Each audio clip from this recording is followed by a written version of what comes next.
কেন? পেটের ভিতরে যখন নাপাকটা ছিল, প্রবাহিত হওয়ার কারণে এটা নাপাক হয়েছে, ভিতরে থাকতে তো নাপাক হয়নি। তাহলে মূলত নাপাক যে বিষয়টা, যে একটা নাপাক বলা হয়, যেমন শরীরে ধুলা ময়লা বিভিন্ন ময়লা লাগছে, আমি পানি দিয়ে ধুয়ে ফেলেছি, কিন্তু দেখা যায় যে আরেকটা ময়লা আছে, সেটা মানুষ যখন অতিরিক্ত কোনো পাপ করে, সেই পাপের ময়লা এই আত্মার মধ্যে লেগে থাকে, তখন সেই আত্মার অজু যখন করা হয়, তখন আত্মা পরিষ্কার হয় বা আত্মার অজু হয়, গোসল হয়। আচ্ছা, এখন দেখা যায় পানি দ্বারা আমরা দেহের অজু করতেছি, কিন্তু এই দেহের ময়লা লেগে থাকলেও সমস্যা নেই যদি আমার অন্তর পরিষ্কার থাকে, আল্লাহর প্রতি পূর্ণ প্রেম থাকে। শরীয়তের মতে শরীরের ময়লা দূর করো। আর আধ্যাত্মিক তরিকত এবং হাকিকত এবং মারিফত কি বলে? মারিফত বলতেছে যে নিজের ভিতরে আত্মা অন্তর পরিষ্কার করতে হবে, 6টা রিপুকে পরিষ্কার করতে হবে, পবিত্র করতে হবে। তখন মানুষ কি করবে? নামাজে হোক ধ্যানে হোক ডুবে যাবে, তখন আল্লাহর দিদার লাভ করবে। আচ্ছা, যে আল্লাহকে বলা হয় নিরাকার, আর সেই আল্লাহ রবের আকার হয়ে সাক্ষাৎ ঘটিয়ে দেবেন। আর আল্লাহ কি বলেছে?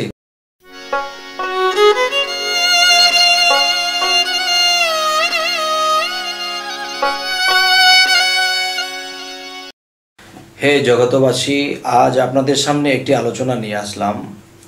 আশা করছি সকলেই ভালো আছেন। তবে সে আলোচনাটি হলো যে মানুষ একটি কথা বলে থাকে যে যে কোনো স্থানে বা যে কোনো অবস্থায় নামাজ পড়া যাবে না, আল্লাহর ইবাদত করা যাবে না। তবে আমি আজকে যে কথাটি বলবো, এই কথাটি সম্পূর্ণ ভুল ধারণা, এবং যারা এই হাদিস বা এই গ্রন্থগুলো লিখেছেন তারা হয়তো বুঝিয়ে বলতে পারেন নাই। তো আজ আমি এই কথাগুলো বলবো যে যারা বলে যে সব জায়গাতে আল্লাহর ইবাদত করা যায় না, নামাজ পড়া যায় না, এই কথাটি ভুল। কিভাবে ভুল? যে আল্লাহ যদি বলে থাকে যে আলা কুল্লি শাইইন কাদির, আমি সর্ববিষয়ে সর্বশক্তিমান, এবং যদি বলে থাকে যে আমি সর্বময় বিরাজিত, তাহলে সর্বময় যদি বিরাজিত থাকে, তাহলে যে বাথরুমের মধ্যে যে কিরাপোক আছে, সেখানেও যদি যে স্রষ্টা নামক একটা বিষয়, যে আল্লাহ বলেছে আমি বায়ুর সাথে ভ্রমণ করি, এবং বাতাস কোন জায়গাতে নেই, সর্ব জায়গায় আছে, এবং প্রত্যেকটা প্রাণী বাতাস শ্রবণ করে, বাতাস ছাড়া বাঁচতে পারে না। তা বাতাসের সাথে যদি স্রষ্টা মিশ্রিত থাকে, তাহলে একটা কীট পতঙ্গ, এটা যত ময়লার মধ্যেই থাকুক না কেন, এর মধ্যেও কিন্তু বাতাস প্রবাহিত, আর যেখানে বাতাস প্রবাহিত সেখানে স্রষ্টা আছে। তাহলে যেটা বোঝাতে চাচ্ছি যে আমরা যে কোনো অবস্থায় যে কোনোভাবেই আমরা আল্লাহর ইবাদত করতে পারবো। যেমন একটি কথা বলে থাকে যে মানুষের যখন নাপাক প্রবাহিত হয়, তখন এগুলাকে ধুয়ে মুছে গোসল করা ছাড়া, উজু করা ছাড়া আল্লাহর ইবাদত করলে হবে না। আর আমি বলবো যে আমাদের দেশে অনেক মাজার আছে, অনেক পাগল ফকির আছে, এদেরকে দেখা যায় তারা ড্রেনের মধ্যে বসে তারা পোকা জোগা খাইতেছে, এবং দেখা যায় সে ড্রেনের মধ্যে বসে এই গড়াগড়ি খাইতেছে। কিন্তু দেখা যায় এমনই এক পাগল, যাকে যা বলে দেয় তাই হয়ে যায়। এবং দেখা যায় এই পাগল যখন মৃত্যুবরণ করলো, তখন তার কোত্থেকে মানুষ আসলো, তার রওজা হয়ে গেল, তার বিশাল মাজার হয়ে গেল। তখন মানুষ এই মাজারের মধ্যে বলে কি যে হে আল্লাহর ওলি, আপনাকে উসিলা করে আল্লাহর কাছে একটা জিনিস চাইলাম, আপনার উসিলা যেন আল্লাহ আমাকে এটা দেয়। দেখা যায় নিঃসন্তান সন্তান পাইতেছে, মানুষ বিপদ মুক্তির জন্য বললে বিপদ মুক্ত হইতেছে, তখন দিন দিন এটা আলোকিত হইতেছে। তাহলে দেখা যায় এই লোকটা আল্লাহর পাগল ছিল, সর্বদা তার কালবের মধ্যে আল্লাহর নাম চলছেই, আর দৃষ্টিতে তার নিরঞ্জনকে সবসময় সে দেখতে পাচ্ছে, এবং একা একা কথা বলে। একটা মানুষ যখন একা একা কথা বলে, তখন আমরা ভাবি যে লোকটা একা একা কথা বলে, লোকটা মনে হয় পাগল। আসলে একা একা কে কথা বলে? নিশ্চয়ই তার সামনে কিছু দেখতেছে, কাউকে দেখতেছে, যা আমরা দেখি না। তখন কাউকে দেখে সে তার সাথে কথা বলে, একা একা হাসে, তাহলে যিনি নিরঞ্জন, যাকে নিরাকার বলা হয় আল্লাহ, তিনি আরেকটা নাম আছে নিরঞ্জন। তাহলে সে নীরবের দেশে আসে যখন একজন মানুষ নীরব হয়, যে সমস্ত কিছু স্তব্ধ হয়ে যায়, নীরবের দেশে যখন ধ্যানের দেশে ডুবে যায়, তখন সে আল্লাহ বা রবের সাক্ষাৎ পেয়ে যায়। আর রব কি? রব, মানে নীরবের দেশে রব আসে যদি কাউকে দেখে নেয় সে প্রেম ভক্তির দেশে। তবে হে জগতবাসী, আজকের কথার মূল বিষয়টি হলো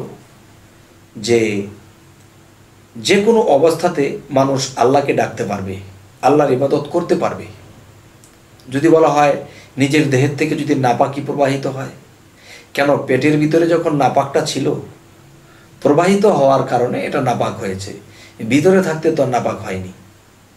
তাহলে মূলত নাপাক যে বিষয়টা, যে একটা নাপাক বলা হয়, যেমন শরীরে ধুলা ময়লা বিভিন্ন ময়লা লাগছে, আমি পানি দিয়ে ধুয়ে ফেলেছি, কিন্তু দেখা যায় যে আরেকটা ময়লা আছে, সেটা মানুষ যখন অতিরিক্ত কোনো পাপ করে, সেই পাপের ময়লা এই আত্মার মধ্যে লেগে থাকে, তখন সেই আত্মার অজু যখন করা হয়, তখন আত্মা পরিষ্কার হয় বা আত্মার অজু হয়, গোসল হয়। আচ্ছা, এখন দেখা যায় পানি দ্বারা আমরা দেহের অজু করতেছি, কিন্তু এই দেহের ময়লা লেগে থাকলেও সমস্যা নেই যদি আমার অন্তর পরিষ্কার থাকে, আল্লাহর প্রতি পূর্ণ প্রেম থাকে। শরীয়তের মতে শরীরের ময়লা দূর করো। আর আধ্যাত্মিক তরিকত এবং হাকিকত এবং মারিফত কি বলে? মারিফত বলতেছে যে নিজের ভিতরে আত্মা অন্তর পরিষ্কার করতে হবে, 6টা রিপুকে পরিষ্কার করতে হবে, পবিত্র করতে হবে। তখন মানুষ কি করবে? নামাজে হোক ধ্যানে হোক ডুবে যাবে, তখন আল্লাহর দিদার লাভ করবে। আচ্ছা, যে আল্লাহকে বলা হয় নিরাকার, আর সেই আল্লাহ রবের আকার হয়ে সাক্ষাৎ ঘটিয়ে দেবেন। আর আল্লাহ কি বলেছে কোরআনে? একটি আয়াতে বলেছেন যে যারা আমাকে দুনিয়াতে দেখলো না এবং দেখার চেষ্টাও করলো না, তারা হাসরের দিন অন্ধ হয়ে উঠবে। হে জগতবাসী, এই ব্যাখ্যাটাকে অনেকে অনেক রকম করেছে। যেমন যারা শরীয়তের জ্ঞান নিয়ে যখন এই কোরআনটাকে তাফসির করেছে, তারা বলেছে দুনিয়ায় যারা অন্ধ, আখেরাতে তারা অন্ধ। আরেকজন মাওলানা লিখেছে যে দুনিয়াতে যারা আমি আল্লাহকে দেখলো না এবং দেখার চেষ্টা করলো না, তারা হাসরের দিন অন্ধ হয়ে উঠবে। আচ্ছা, তো এখন মূলত আজকের যে আলাপটি, সেটি হলো যে একজন মানুষ পবিত্র হতে গেলে আত্মার পবিত্র, অন্তর পবিত্র লাগবে। আর সেটা পবিত্র করতে পানি লাগে না। সেটা কি লাগে? সেটা একমাত্র যার যার মুর্শিদের কাছে গিয়ে বলতে হবে যে আমার অন্তরাত্মার অজু করাতে হলে সেই বিষয়টা কি। সেটা দিয়ে অজু করলে তখন দেখা যায় ধ্যানে মন ডোবা যাবে, তখন দেখা যায় সেই ধ্যান সাধনা করতে করতে একদিন আল্লাহর দিদার লাভ হয়ে যায়। হে জগতবাসী, আজকের যে আলোচনাটি এ কারণেই করা হলো যেন মানুষ বুঝতে পারে যে মূলত নাপাক মানুষের পাপ করতে করতে আত্মা নাপাক হয়ে যায়, বাহিরের ময়লায় আসে যায় না। এটা শরীয়ত বলতেছে বাহিরের ময়লা সাফ করো, না হয়তো আল্লাহর ইবাদত হবে না। কিন্তু মূলত অন্তর যার পরিষ্কার হয়নি, সেটাকে পরিষ্কার হলেই অজু হলো, আর অজু গোসল যখন হলো তখনই সে নামাজে ডুবতে পারবে, তখন কোনো একদিন ধ্যানে ডুবতে পারবে, কোনো একদিন আল্লাহর সাক্ষাৎ ঘটাতে পারবে। হে জগতবাসী, আজ এই আলোচনাগুলোই করে রাখছি। সকলেই ভালো থাকবেন। আমাদের এই চ্যানেলের কথাগুলো যদি আপনাদের ভালো লাগে, সাবস্ক্রাইব করুন, আমাদের পাশেই থাকুন। আজ এই বলেই রাখছি, আল্লাহ হাফিজ।